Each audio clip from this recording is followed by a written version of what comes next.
toe. Have you ever felt like you're walking on eggshells?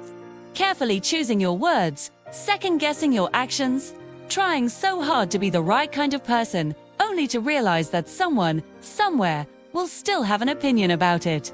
It's exhausting, isn't it? For so long, many of us live our lives under the weight of other people's judgments.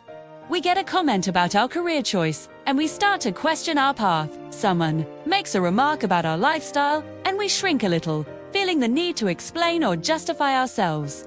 We twist ourselves into pretzels trying to please everyone, hoping to finally get that universal nod of approval. But here's the thing, it never comes. There will always be someone who disagrees, misunderstands, or just plain doesn't get it.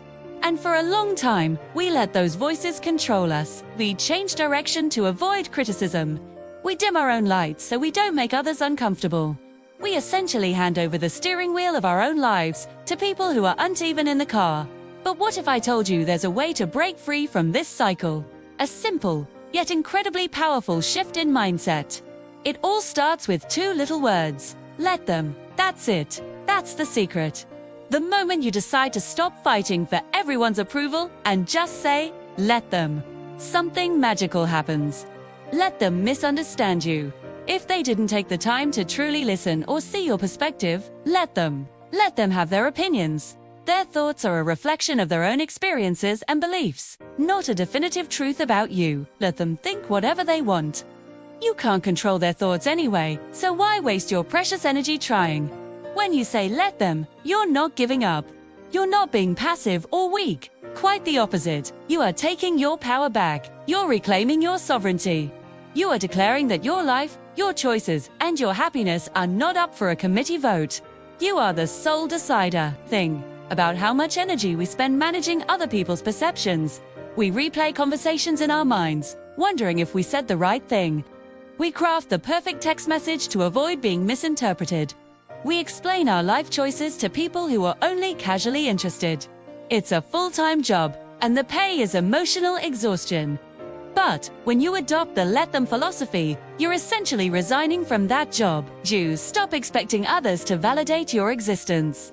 You stop needing their applause to feel good about yourself. And this is where the real freedom begins.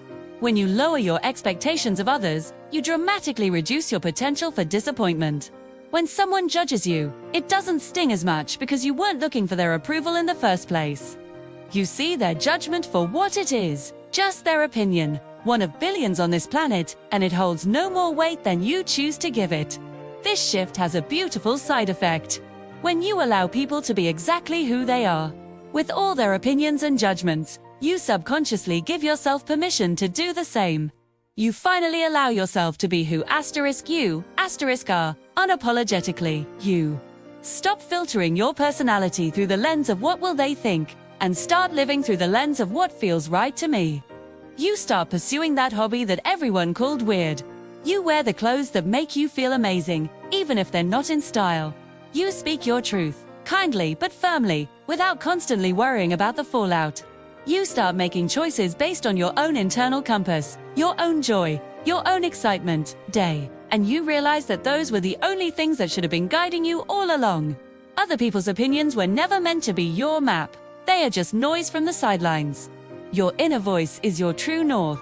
Let them is not about being cold or dismissive. It's not about building walls and shutting everyone out. You can still be a kind, compassionate, and loving person. You can still listen to feedback and consider different perspectives. The difference is that you are now the gatekeeper. You decide what you let in and what you let go of. You can hear an opinion and say, "Thank you for sharing. I'll think about that." And then you get to decide if it has useful information or just someone else has baggage that they trying to hand to you.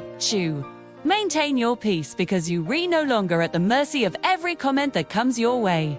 It's like being the calm eye of a hurricane. The winds of judgment and opinion might swirl around you, but you remain centered, stable, and unshaken in your own truth. This is true freedom. It's freedom from the mental prison of overthinking. It's freedom from the exhausting dance of people-pleasing. It's freedom to design and live a life that is authentically, wonderfully, and uniquely yours. Let's put this into practice. Imagine a scenario. You're really excited about a new project, a new business idea, or maybe a personal goal, like running a marathon. You share your excitement with a friend or family member, and instead of sharing your joy, they respond with doubt. Are you sure you can do that? That sounds really hard. Isn't that a bit risky? You might have immediately felt a pang of doubt. You'd jump into defense mode, listing all the reasons why you can do it, trying to convince them, seeking their validation. But the new you, the let them you, handles it differently. You hear their concern. You can even acknowledge it. But internally, you say, let them doubt. Their doubt is about their own fears and limitations, not yours.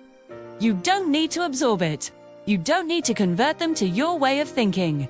You can simply smile, say I'm excited to try, and keep moving forward. You've protected your energy and your dream. This isn't a one-time fix, it's a practice. It's a muscle you have to build. There will be times when that old instinct to explain, defend, or shrink kicks in. That's okay. The goal isn't perfection. It's awareness. When you feel that familiar tug of anxiety about being judged, that's your cue. Pause, take a deep, conscious breath, and in the quiet of your own mind, gently remind yourself, let them gossip, let them judge, let them misunderstand. Their story about you is not your story. You are the author of your own life. You hold the pen. So, let them have their opinions. And then, go on living your life your way. Anyway, go on chasing what sets your soul on fire. Go on being the brilliant, unique person you were always meant to be. The world doesn't need another copy, it needs you. So let them watch you shine. Thank you so much for spending this time with me today. If this message resonated with you, consider subscribing and joining our community. We're all on this journey together. Until next time, be kind to yourself and let them